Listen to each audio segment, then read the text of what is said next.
কে বছরের শেষ দিন, আর এই শেষ দিনে আমি আপনাদের একটা অপ্রিয় সত্য কথা বলতে চাই। সত্য কথাটা হলো এই যে আপনি কোনোদিনও কন্টেন্ট মনিটাইজেশন পাবেন না, সেটা ফেসবুক হোক, কিংবা আপনি কোনোদিনও ইউটিউবে মনিটাইজেশন পাবেন না, কিংবা এক কথায় আপনি কন্টেন্ট ক্রিয়েটার হিসাবে কখনোই সাকসেস হতে পারবেন না যদি আপনার চিন্তা ভাবনা ঠিক এরকম থাকে। দেখুন, আজকের এই ভিডিওতে প্রথমেই বলে দিচ্ছি, আমি কিন্তু কোনো রকম সেটিংসের কথা বলবো না, কোনো ফেসবুকের আপডেটের কথা বলবো না। আপনারা সারা বছর ধরে অনেক আপডেট দেখেছেন, অনেক সেটিংস দেখেছেন, কিন্তু তবুও ফেসবুকে কন্টেন্ট মনিটাইজেশন পাননি। আবার কেউ কেউ ইউটিউবে কাজ করেছেন, কিন্তু ইউটিউবেও সেইভাবে সাকসেস পাননি বা মনিটাইজেশন পাননি। তো মেন বিষয় যেটা, গোড়ায় আপনাদের গলদ রয়েছে। গোড়ায় গলদ কেমন রয়েছে দেখুন, আজকের এই ভিডিও দেখার পর হয় আপনি as a content creator success হবেন, অথবা আপনি কন্টেন্ট ক্রিয়েশনের এই যে জার্নিটা এটা ছেড়ে দেবেন।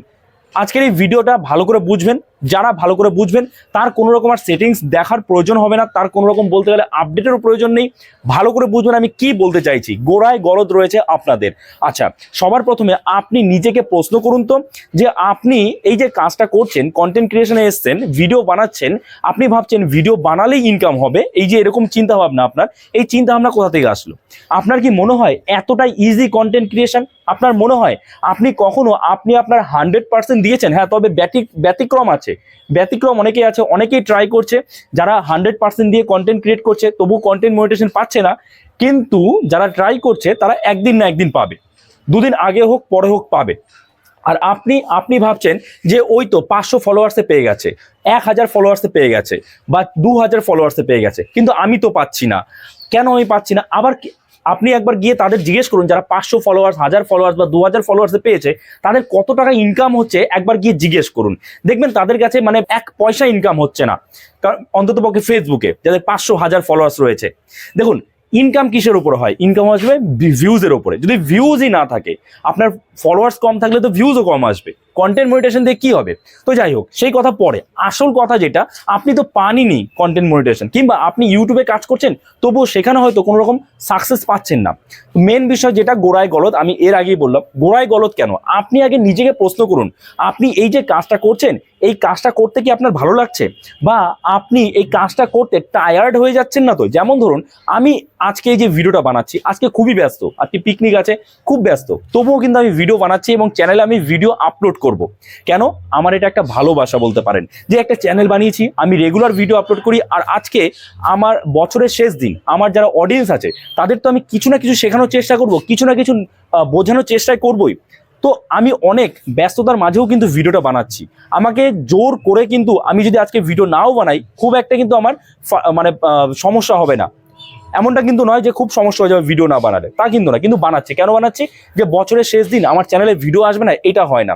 তো এটা হচ্ছে আমার কাজের প্রতি ভালোবাসা। আমি কাজটা এতটাই ভালোবাসি, এত ব্যস্ততার মধ্যেও কিন্তু আমি কন্টেন্ট ক্রিয়েট করছি। এবার আমাকে যদি জোর দিয়ে করানো হতো, অবশ্যই টাকাটা হচ্ছে মেন, যদি বলি মোটিভেশন, টাকা যদি না ইনকাম না হতো তাহলে মোটিভেশন থাকতো না। টাকাটা হচ্ছে মেন মোটিভেশন। কিন্তু তারপরেও বিষয়টা হচ্ছে, যে কাজটা আমার করতে ভালো লাগবে সেই কাজটাই আমি করব। কেউ একজন কন্টেন্ট ক্রিয়েট করছে, আপনি ভাবছেন ওই তো 5 সেকেন্ড 10 সেকেন্ডের ভিডিও বানাচ্ছে, বা 5 মিনিটের 10 মিনিটের ভিডিও বানিয়ে কত টাকা ইনকাম করছে, আপনিও সেটা করবেন, সেটা কিন্তু সম্ভব নয়। কারণ আপনি টাকা দেখে যাচ্ছেন, আপনার সেই কন্টেন্টের প্রতি কোনো ভালোবাসাই আপনার নেই, সেই কাজটার প্রতি কোনো ভালোবাসা নেই। তো আপনাকেও যে কন্টেন্ট ক্রিয়েটার হতে হবে তার কিন্তু কোনো মানে নেই। আপনি আগে নিজেকে প্রশ্ন করুন যে আপনার কি এই কাজটা ভালো লাগে। আর একটা কথা, কন্টেন্ট ক্রিয়েশন কিন্তু কোনো রকম মানে content creation is not a joke, এরকম একটা কথা আছে। তো এইরকমই কিন্তু, যে কন্টেন্ট ক্রিয়েশন এতটা কিন্তু সোজা নয়। কন্টেন্ট ক্রিয়েট করতে গেলে রিসার্চ করতে হয় ঠিক মতো, কারণ বর্তমানে কিন্তু প্রচুরভাবে কম্পিটিশন। প্রায় প্রত্যেকেই চায় কন্টেন্ট ক্রিয়েটার হতে। কেউ ভাবে একবার যদি ভাইরাল হয়ে যায় তাহলেই তো আমার ইনকাম। কখনোই সম্ভব নয়। একবার আপনি যারা দেখবেন হঠাৎ করে ভাইরাল হয়ে গেছে, তারা দেখুন আজকে কোথায় হারিয়ে গেছে, তাদের আপনি খোঁজ খবর পাচ্ছেন কিনা। দেখুন যারা ভাইরাল হয়েছে তাদের কত টাকা ইনকাম হচ্ছে, তাদের অডিয়েন্স কি রয়েছে, তারা একবার কোনোভাবে হয়তো ভাইরাল হয়েছে, কিন্তু আদতে তাদের ইনকাম কত রয়েছে। কিংবা কেউ ধরুন অল্প ফলোয়ার্সে অল্প ভিউজ এই মনিটাইজেশন পেয়ে গেছে, কিন্তু দেখুন তো তার ইনকাম কত হচ্ছে, ইনকাম কি হচ্ছে? সে কি ঠিক মতো ভিডিও আপলোড করছে? না। তাহলে এইবার বিষয়টা হচ্ছে, সবার প্রথমে আপনি নিজেকে প্রশ্ন করুন যে আপনার কি এই কাজটা ভালো লাগে। সবাই কন্টেন্ট ক্রিয়েট করছে, সবাই কন্টেন্ট ক্রিয়েটার হচ্ছে, আপনিও তাই সেই মতো আপনার কাছেও একটা ফোন রয়েছে, ভাবছেন খুবই সহজ, ইজিলি আমি একটা কন্টেন্ট ক্রিয়েট করবো আর অনেক টাকা ইনকাম করবো। এইরকম চিন্তা ভাবনা যদি আপনার থাকে, আপনি কোনোদিনও as a content creator success হতে পারবেন না, সেটা যে কোনো প্ল্যাটফর্মই হোক না কেন, সেটা ফেসবুক হোক, ইউটিউব হোক বা যে কোনো প্ল্যাটফর্ম হোক। তো প্রথমে আপনি নিজেকে প্রশ্ন করুন, কারণ আপনি শুধু শুধু সময় নষ্ট করবেন না যে কোনো ফিল্ডে। কেউ একজন করছে, তার সেটা করতে ভালো লাগছে, তাই সে করছে। তো প্রথমে আপনি দেখুন এই কাজটা কি আপনার করতে ভালো লাগে, তারপরে নিজের মনকে প্রশ্ন করুন প্রথমে এটা। যদি আপনার কাজটা করতে ভালো লাগে, তাহলে কখনোই কিন্তু এই কাজ করতে করতে আপনি হাঁপিয়ে উঠবেন না। এই কাজটাই কিন্তু আপনার কাছে একটা এন্টারটেনমেন্ট হয়ে যাবে। মানে আপনি যখন টায়ার্ড হয়ে যাবেন, আপনি ভিডিও শ্যুট করছেন, এটা আপনাকে সেই টায়ার্ডনেস থেকে মুক্তি দেবে আর কি। এরকম একটা আপনাকে কাজ করতে হবে। কন্টেন্ট ক্রিয়েশন কিন্তু সেরকমই, আমিও কিন্তু ঠিক সেরকম ভাবি যে আমি সারাদিন এত মানে আমি অ্যাকচুয়ালি টিউশন পড়াই, তো এক একদিন 4-5টা করে ব্যাচ থাকে। 4-5টা ব্যাচ মানে আমি যদি পাঁচটা ব্যাচ করি, তাহলে 5টা ব্যাচ মানে মিনিমাম 10 ঘন্টা।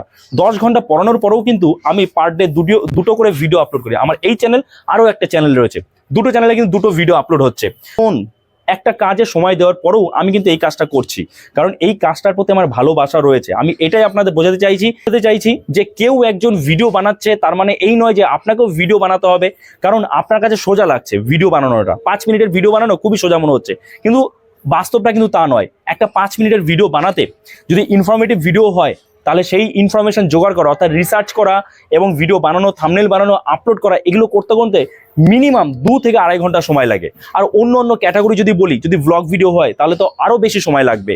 তো এইবার দেখুন, সোজা নয়, ভিডিও বানানোও সোজা নয়, সেখানেও আপনাকে রিসার্চ করতে হবে ঠিকমতো, কাজ করতে হবে ঠিকমতো, তারপরেই আপনি সাকসেস পাবেন।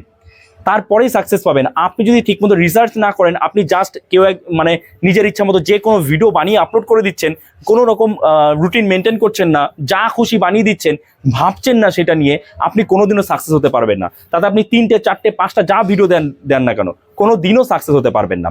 তো আগে নিজেকে নিজে প্রশ্ন করুন যে আপনার কি এই কাজটা করতে ভালো লাগে, তাহলে করুন। প্রথমত এটা। দ্বিতীয়ত, কন্টেন্ট ক্রিয়েশন কখনোই সোজা জিনিস নয়। বর্তমানে মানুষ প্রফেশনালি এই কাজটা করছে, তো আপনাকেও কিন্তু প্রফেশনালি নিতে হবে। যে উল্টো পাল্টা জাস্ট একটা ভিডিও বানিয়ে দিলাম, ইনকাম করব, এই ভাবনা থেকে সরে আসুন আজকের দিনে। তা না হলে আপনার কিন্তু শুধু শুধু সময় নষ্ট হবে। আপনি তার থেকে অন্য জায়গায় সময় দিন, যে কাজটা আপনার করতে ভালো লাগে, সেখানে আপনি সাকসেস হন। সবাইকেই যে কন্টেন্ট ক্রিয়েটার হতে হবে এমন কিন্তু কোনো রকম কথা নেই, ঠিক আছে? তো ভালো লাগে না।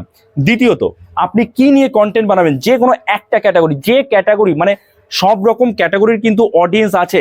ফেসবুক বলুন, ইউটিউব বলুন, সব রকম ক্যাটাগরি, এডুকেশনাল হোক, ব্লগ ভিডিও হোক, বা যে কোনো ক্যাটাগরির কিন্তু ফানি ভিডিও হোক, যে কোনো ক্যাটাগরির অডিয়েন্স আছে। তো আপনি কোন কাজটা করতে ভালো লাগে, সেই কাজটার ওপরে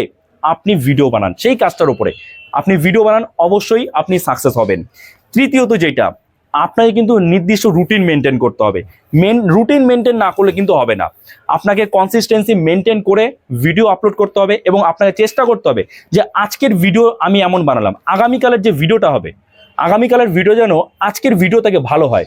কিংবা আমি যখন আজকে ভিডিওটা বানাচ্ছি, আমার বুঝতে হবে যে আগের দিনের ভিডিও থেকে আমি 1% হলেও কোয়ালিটি বাড়ানোর চেষ্টা করতে হবে, কমালে কিন্তু চলবে না, ঠিক আছে?